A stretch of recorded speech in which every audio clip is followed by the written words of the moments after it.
Here, committee meeting.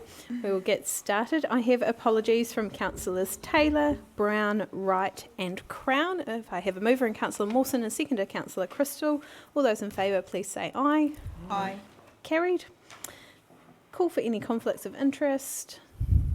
There being none, we have no public forum today and no announcements by myself. Any minor matters, councillors? There being none, I will pass over to our management updates, and I'd like to start with Richard, and then we also have Adele on the screen. Thank you, Madam Chair. I just wanted to raise the 62 Raffle Street, which is the building that's the council wrapped in plastic following asbestos, and we're pleased to report that following that action to mitigate the asbestos on the site, the property owner has now engaged their own asbestos specialist and working with WorkSafe, and is working to remove the remaining asbestos following an approved plan with WorkSafe. So it's good. Yeah. Thank you, Richard. Are there any questions on that update? All right, lovely. We'll move on. Adele, who's joining us on Zoom. Kia ora, Adele. Kia ora and good morning, everyone.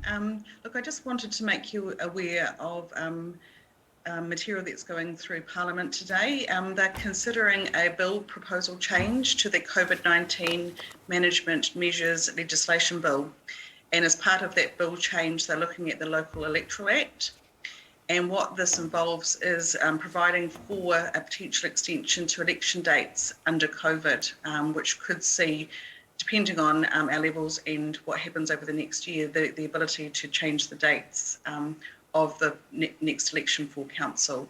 But at this stage, this is just making the required amendments to provide for that ability to make that change as required.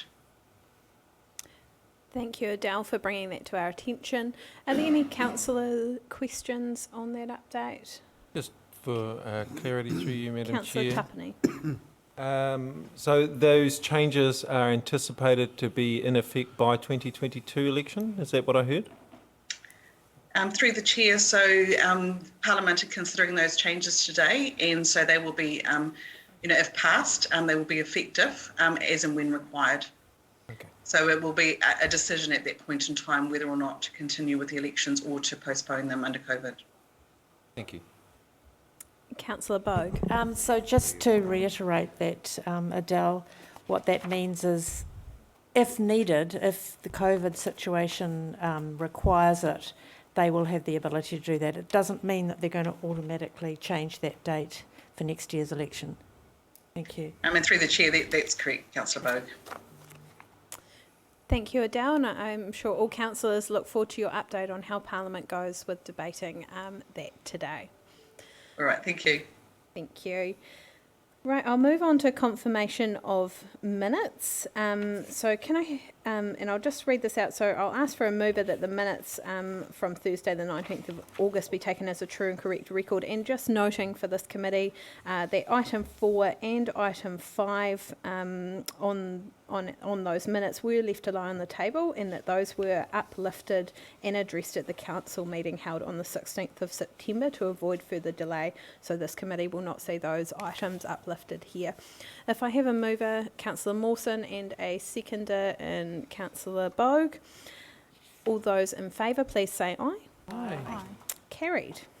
Thank you. Luke Johnson is joining us to introduce our first paper, the Resource Consent Activity Update. Thanks, Luke. Kia ora, everyone.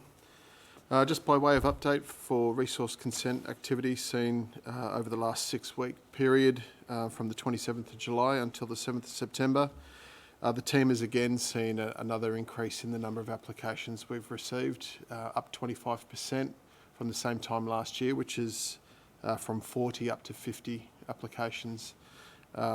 Worth noting is that over 60% of these are for residential developments, and the remaining are industrial and commercial in nature. To provide you an update on 35 Kenny Road, which is a recent application received, it's for the purpose of providing some display homes, 8 in total, out at number 35 Kenny Road on the corner there. That's to support the future land sale within that area, Tiawa land development. That application is currently under assessment. Further information has been requested from the applicant. We're just waiting a response on that. Number 5 Waitangi Road at Awatoto is 8 units, industrial in nature. Again, that is also under assessment and further information has been requested. I note that there is a hospitality use proposed in Unit 3, which is for the purpose of a bakery and a takeaway store.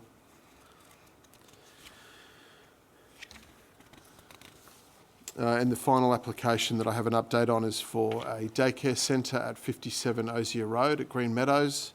That application is also under assessment, and we're expecting to make a determination on that in due course. Welcome any questions that you may have. Thank you, Luke. I'll open it up. Councillor Price, and followed by Councillor Tapney. Thank you. 115 Carlisle Street. Is that getting near an end? It's still currently under assessment with the applicant and one of our expert consultants working through a number of engineering matters. So at this point, no, it's still well and truly under assessment. Thank you. Thank you, Luke. Councillor Tapney. Thank you. Through you, Madam Chair. Kia ora, Luke. Thank you for that report.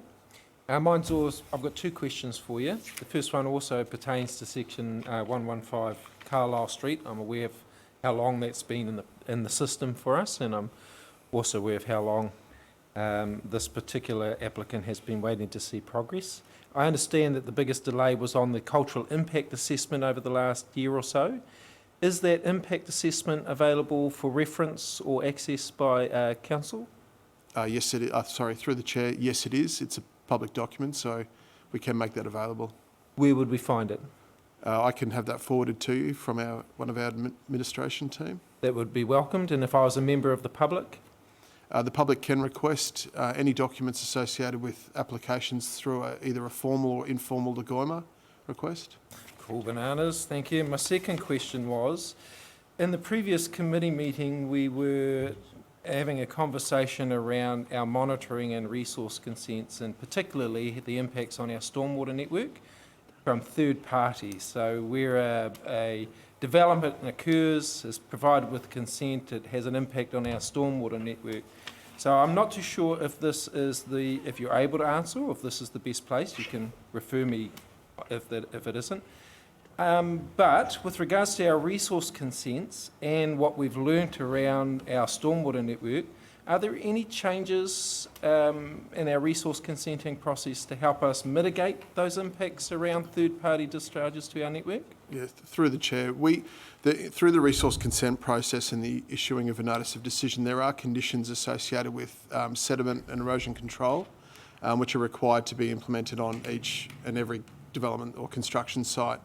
The planners and our compliance team are actively monitoring resource consents, and they obviously attend site to ensure that these things are implemented.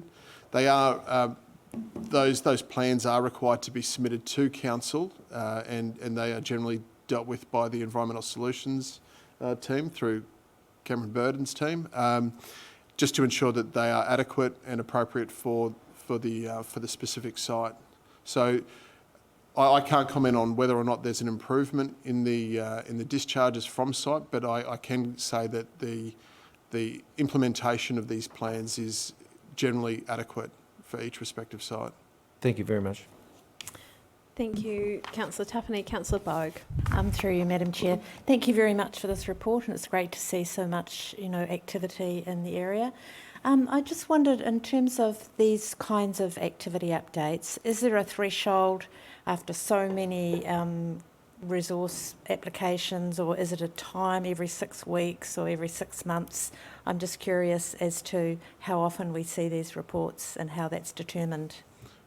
Through the chair, I provide this report to you each future Napier committee. The threshold for the applications that I report to you generally are things that are more prominent or of interest that we consider that, you should be made aware of.